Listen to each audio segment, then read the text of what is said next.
Welcome to the Legacy of Luxury, now on radio, on podcast, on YouTube. And today we are talking about the holidays. You know what? We're talking about Christmas. I know Jaron's going to get a little rise out of him when I say that. But Jaron, how you doing, bud? Doing great. Contrary to popular belief, the Jews absolutely love Christmas. That they do. That they do. Especially the ones that own all the stores that are cashing the checks with the capitalism of this country. The ones in the jewelry business. Okay. So we gave away a little bit what we're talking about. But look, I mean, Christmas has evolved so much. We're going to go in the Wayback Machine. We're going to talk about some parts of it that are like way, way, way back in the day. And then we're going to speed up a little bit and talk about what you've seen, what we have upcoming, and some fun stuff like that. So to get started, let's go back. Let's go back to Saturnalia. Okay, we're talking back like ancient Romans. We're talking back multiple gods, deities, and pretty much it was a winter celebration. My understanding is like that's when they used to bring the trees in. So that's when Christmas came, because we used to bring trees inside, which is why we have a Christmas tree. I would imagine. Do you go, Nick, and cut down your own Christmas tree? No, but I always get a real one. And I sacrifice it in my yard, in like this little ditch I have in the yard. So I always have the Christmas trees. Then their Christmas joy always growing on top of each other. I will always be a real tree guy. It's hard in Georgia because like those Douglas firs get so pointy. Like, and I'm like I think my kids are going to get pointed. But anyway, all right. So we have Saturnalia. We'll talk about biblical, because really this is kind of what set up a lot of this gift giving, was the three kings and the Magi's gift of gold, frankincense, and myrrh. Now, that being said, I have to imagine you don't sell a lot of myrrh these days, do you? No. No? Should we start a tradition? Should we start selling some myrrh? Maybe with everything you buy. Gift with purchase. Some myrrh and some frankincense. But again, like that's... The Christmas, as you know, is an amalgamation of a lot of things put together, and even to an extent, Hanukkah. Like these are almost like the religions. Each one, I kind of carve out their own thing, and like let's capitalize on capitalism, the crap out of it. Absolutely. So then we went to ancient Egypt and Rome, and it was all these different things, because now you had protection, and the soldiers wore them, and gold, and all of these things had magical. So realistically, that is a lot of stuff leading into the holidays that we know today. And I don't think anyone's wearing, some people might wear gold for protection, but nowadays it's probably the opposite of protection. You're making yourself a target more than being protected. But talk a little bit about, give me some Hanukkah stuff. So for me, my biggest memories of Christmas were always like, we would always be up late. My parents made us stay up till midnight of Christmas Eve, and I was 5 years old, staying up till midnight to open gifts. And I remember being exhausted, but they wouldn't let me play with any of the gifts. I just got them, and the next morning you had to wake up early and go to bed. Torture. It's torture, but I didn't really sleep anyway. So it was always playing with the toys. Christmas Day is not really the celebration day. Christmas Eve for us was the celebration day. Christmas Day was the leave me the hell alone, let me play with my toys. Yeah. Which eventually became, okay, I went out too late the night before, because once we were done with Christmas Eve, we would get drunk with all our friends together. And then it was like, okay, let me just sleep in. Yeah. So talk a little bit about Hanukkah and what that experience was for you, and if you guys even did gifts. Yeah, listen, that's morphed. I can't even tell you. I could go an hour on this, but the traditions of Hanukkah, though, right, is the dreidel. Everyone's heard Adam Sandler's dreidel song. Yes. But the dreidel actually has a meaning to it, and it has sides to it, and you actually play it's really a gambling game. So I grew up gambling. I mean, that's how I like to hear that. Now it was with chocolate coins, and, we'd put some in and you roll your dreidel. Everyone goes in a circle. Sometimes you get the whole pot. Sometimes you get half the pot. Yeah. Sometimes you have to add to the pot, whatever it may be. And that's honestly how I grew up. That's cool. And it's a lot of fun now with kids and, grandparents, my mom, first generation, right, to America. Yep. Now all of a sudden my kids are getting gifts, and it's like, wow, this is too much. Wait, you children are not gambling for these gifts? Something's wrong here. We have to rethink this entire thing. All right, well, considering we talked about children gambling, I think it's a good time to take a break. So you've been listening to Legacy of Luxury, and we'll be right back. Welcome back to the Legacy of Luxury. Well, Jaron, we already talked about children gambling. We already talked about why you're so traumatized. We know a little bit about why I was traumatized, because I was up all night when I was a child. So I think we uncovered a lot here. All right, so let's bring us up to speed a little bit. I'm going to rattle through some of this stuff, but really it was the Victorian era that put sentimentality on a lot of these gifts. Right. this was when it was like lockets and brooches, and like it wasn't necessarily for the army and to show status. It was there, everybody was getting wealth very quickly. You talk about industrial revolution, you talk about a lot of these things where this middle class was emerging and allowing to show these symbols of wealth. Right. So that's why if you look, there are full museums dedicated to the gold and the silver and the ceramics and the paintings of these eras, because that was what it was, as opposed to where it used to be. I mean, man, if you look at paintings from like the 1300s, it was just Jesus dying everywhere.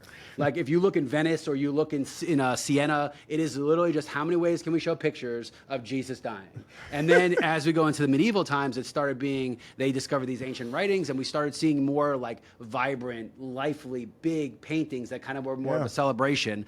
So then you go into the Victorian era, and that's when you're talking about the most famous painters, in my opinion, with the Van Goghs and the Rembrandts, and you started seeing like the color and the brightness, and it was like a celebration more than it was. So I think it kind of stays on time. But like we've talked about several times in the show, I think it was really that end of World War II into the greatest generation when we really decided to have our world power. The dollar became the reserve currency, that we just started spending like crazy. Yeah. This is the Christmas as you know it, where to this day, a lot of the most famous Christmas songs were literally from the 50s and 60s. Yeah. I mean, Baby, It's Cold Outside. It doesn't matter how many times you listen to it, you're like, how is this still allowed on air?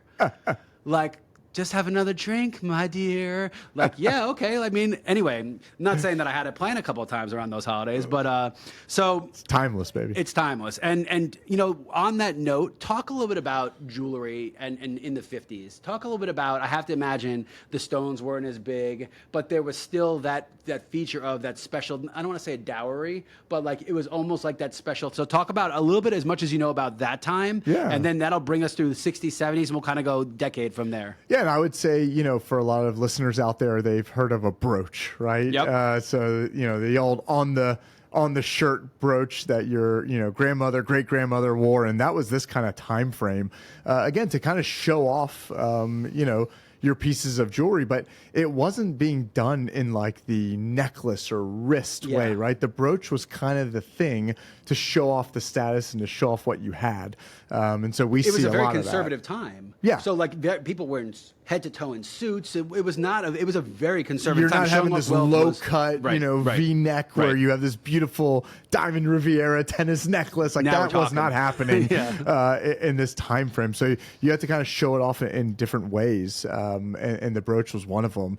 And, as we kind of fast forward, we got a little bit more into the tennis bracelets and the tennis necklaces, which I'm sure we'll talk about here in a little bit. Oh yeah, I got some special tidbits and some special information on some of those things.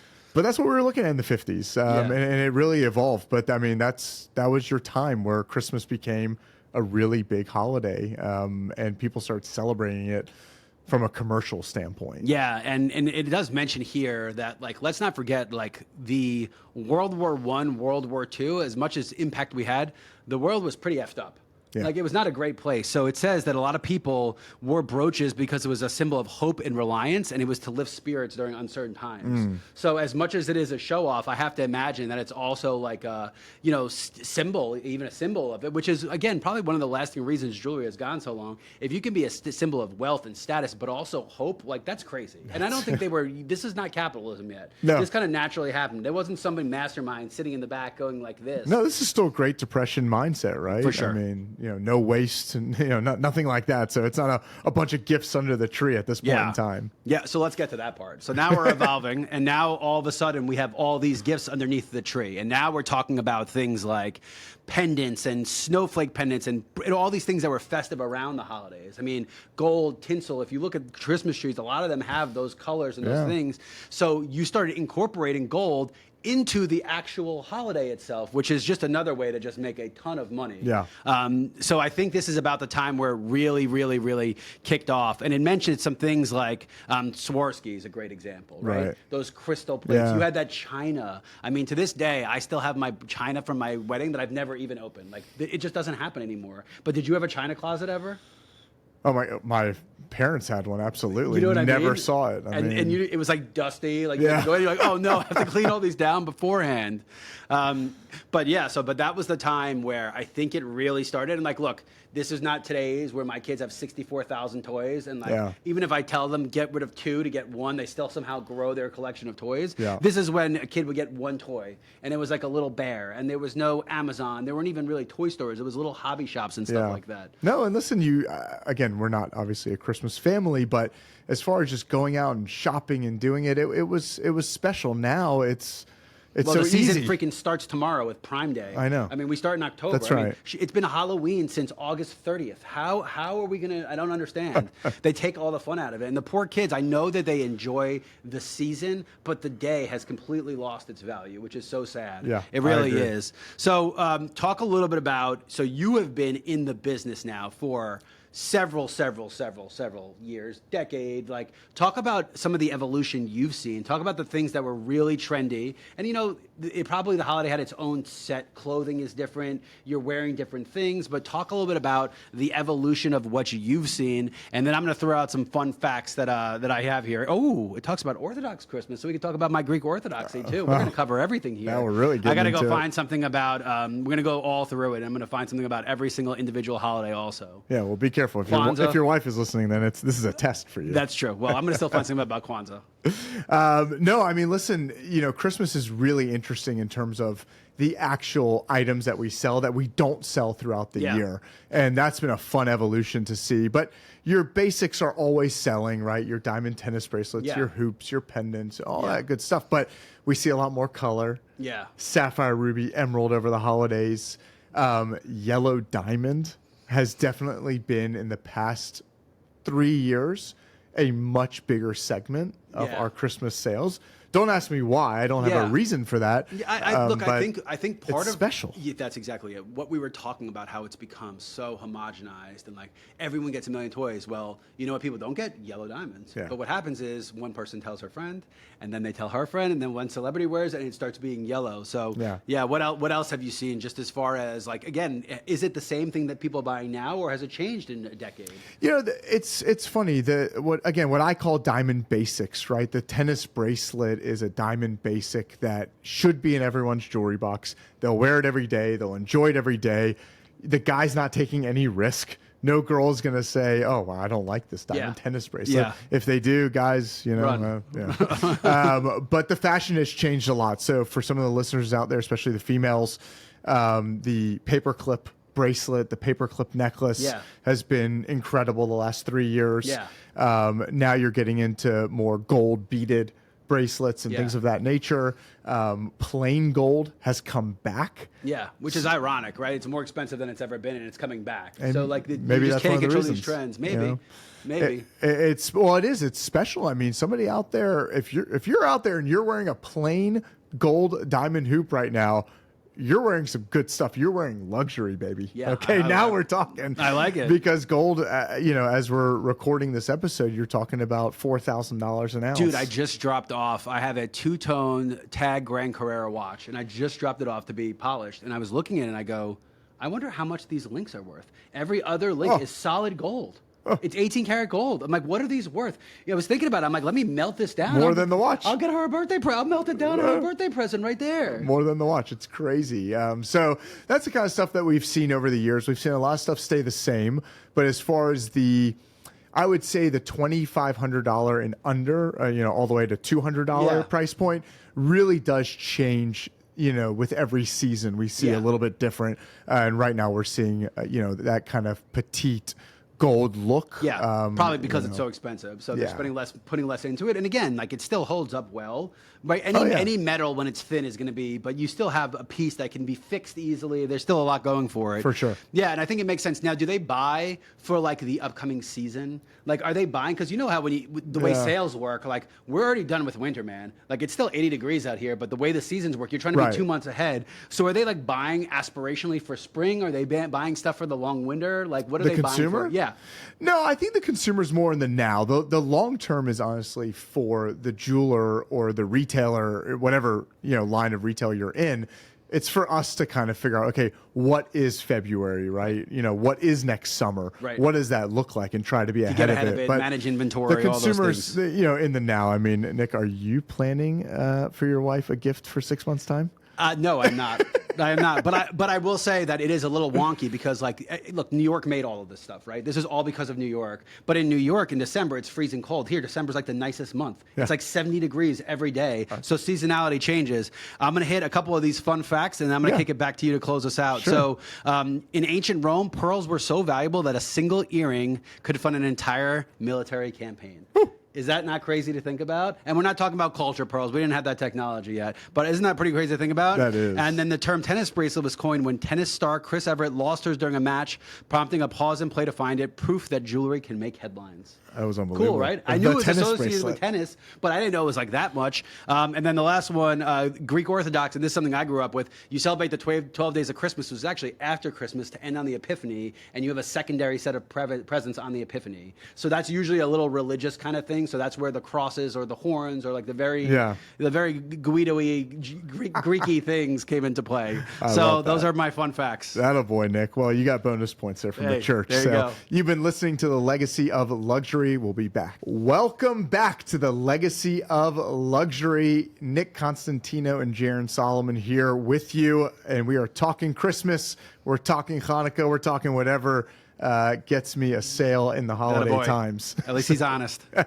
So, Nick, what are we going to now? You know, let's talk briefly, just a little bit about kind of the gift giving and some of the things that you see that are trendy, and maybe some advice so you don't get ripped off. I think that's a great topic, and we'll see where it goes. We got 6 minutes, but I think we can knock it out. Absolutely. Listen, we did a whole episode on packaging. Yep. And with Christmas, it is all about the presentation, yes, right?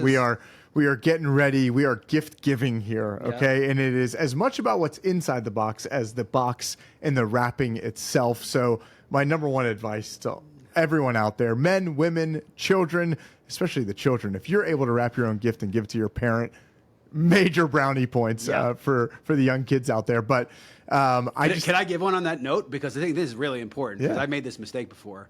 Don't wrap your spouse's gift in the same wrapping paper you do your children's. Ooh. Do not do it. I don't care what. Do not do it. Do not do it. Because all it shows is that your lazy butt did it last minute. So I don't care if you have to spend $10 on wrapping paper separately. Do it in different wrapping paper. But no, I think that it's such a special time. It's such a fun time. It's a family time, and that's the number one thing that we think about when I think about the holidays, whatever holiday it is that you celebrate. But I think about family. I think about everyone getting together, and it's a really fun, and special time. So whatever gift you're giving, which is incredible that you're getting someone a gift. Really put some thought into the presentation. Don't just hand it over like a schloob. Yeah, I love it. And I think Christmas gets the benefit of the doubt of this wonderful thing in human nature to really only remember the good stuff. I mean, I schlepped 2 kids across the country to get up to New York to see my family. Going from LaGuardia to Long Island is atrocious every year. There's snow involved. It's just brutal. And then you got to schlep back.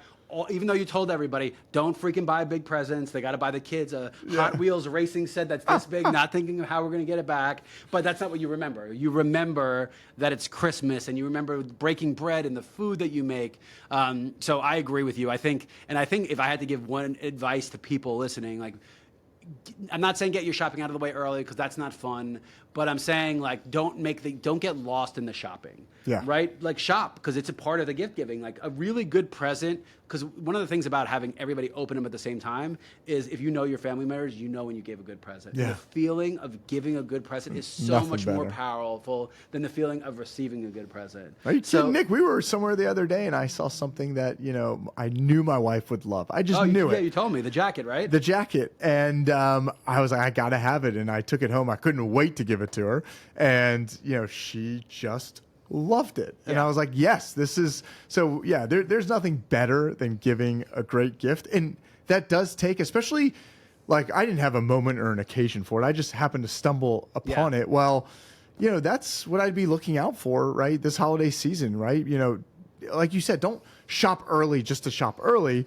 You're shopping early to do the physical shopping of, hey, what will my significant other love? What will my kids love? Agree. Just that's what you're looking to do. And go shop at 10 in the morning. if you hate the crowds suck. Nobody wants to be Agreed. in crowds. Go at 10 in the morning when it opens. There's nobody there. Yeah. You want to go to the outlets, wake up a little early, go to the mall. I mean, I remember when I was a kid, and this is probably why I'm so messed up, but like the mall in New York was open till midnight. My mother, I would be 8 years old, and she would take me to the mall till midnight to go shopping with her because she needed a buddy to go shopping with her. And like Santa was ruined for me so young because like my mom's like, what we're buying? I'm like, and I just, all right. So we didn't even cover anything we were going to. So I have an idea.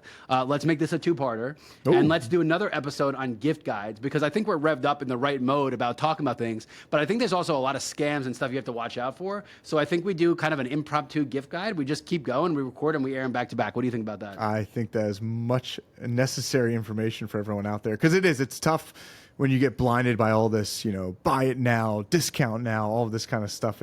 You got to be very weary of stuff like that. Yeah, all right. So you are of a specific sect of Judaism. So I'm going to say real quick, because I'm Italian, one of the things we do for Christmas is the seven fishes, the Feast of the Seven Fishes. If you've ever watched like an Italian mafia movie, you've probably seen this. It's blown out of proportion, but it is not easy to find 8 different kinds of fishes, 7 different kinds of fishes. So that's mine. We sit, and my grandfather would sit and make it. You'd have the eel and the mussels, the clams, lobster, shrimp, everything, and you just come together in this sauce.